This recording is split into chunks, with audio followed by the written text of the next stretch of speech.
রব্বুল ইজ্জা ওয়াল জালালের দরবারে অসংখ্য শুকরিয়া জানাচ্ছি এজন্য যে আল্লাহ তাআলা আমাদেরকে যুল হিজ্জা জিলহজ মাসে উপনীত হওয়ার তৌফিক এনায়েত করেছেন। আমরা আজকে মালয়েশিয়াতে অলরেডি জিলহজ শুরু করে ফেলেছি এবং আমরা জানি যে এই জিলহজের প্রথম দশক মানে প্রথম 10টি দিন খুবই গুরুত্বপূর্ণ 10টি দিন।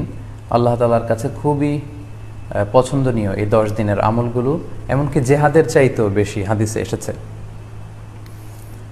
এবং কালামুল্লাহ মাজিদে আল কোরআন আল কারিমে আল্লাহ তাআলা এই জিলহজের প্রথম 10 দিনের শপথ করেছেন।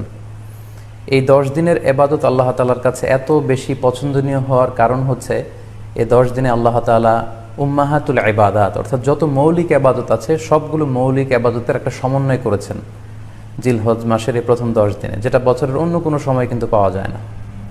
কারণ এই 10 দিনের ভেতরে সালাত আছে, নফল সিয়াম আছে, সাদাকা আছে, কুরবানি আছে, হজের প্রসঙ্গটা আছে, যেটা বছরের অন্য কখনো এরকম উম্মাহাতুল ইবাদত অর্থাৎ যত মৌলিক আবাদত আছে সব মৌলিক আবাদতের কম্বিনেশন সমন্বয় বছরের কোনো সময় কিন্তু আসলে হয় না, যেটা হয়ে থাকে জিলহজ মাসের প্রথম এই 10 দিনের ভেতর। এজন্য এই 10 দিনের ইবাদত আল্লাহ তাআলার কাছে অত্যন্ত বেশি প্রিয়।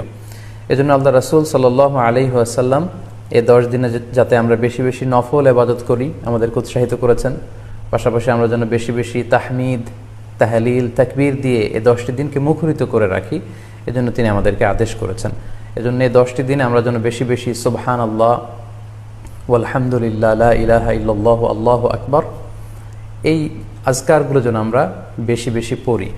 এবং আরাফাতের সিয়ামের ব্যাপারে আল্লাহ রাসূল সাল্লাল্লাহু আলাইহি ওয়াসাল্লাম আশা করেছেন যে 9 জিলহজের যে নফল সিয়ামটি অর্থাৎ আরাফার রোজা, এই আরাফার রোজা যে ব্যক্তি রাখবে আল্লাহ রাসূল সাল্লাল্লাহু আলাইহি ওয়াসাল্লাম বলেন যে আমি প্রত্যাশা করি এই সিয়ামের বদৌলতে বিগত একটি বছরের এবং সামনের একটি বছরের যত পাপ হবে এই পাপগুলোকে আল্লাহ তাআলা আমাদের জন্য ক্ষমা করে দিবেন।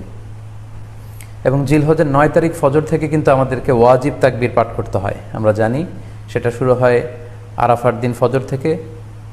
9 তারিখ ফজর থেকে শুরু করে 13 তারিখ আসর পর্যন্ত এই তাকবীরগুলো প্রত্যেক সালাতের পরে পড়া আমাদের জন্য আবশ্যক। আমরা যেন এই নফল আজকারগুলো, এই নফল তাকবীরগুলো যাতে আমরা বেশি বেশি করে দেই।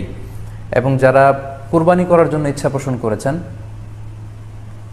তারা যেন এই 10 দিনের আগেই তাদের মাথার চুল এবং নখ কেটে পরিচ্ছন্ন হয়ে যান এবং জিলহজের এই 10 দিনে তারা যাতে মাথার চুল না কাটে এবং হাতের নখ না কাটে, এই মর্মে আল্লাহ রাসূল সাল্লাল্লাহু আলাইহি ওয়াসাল্লাম আমাদেরকে গাইডলাইন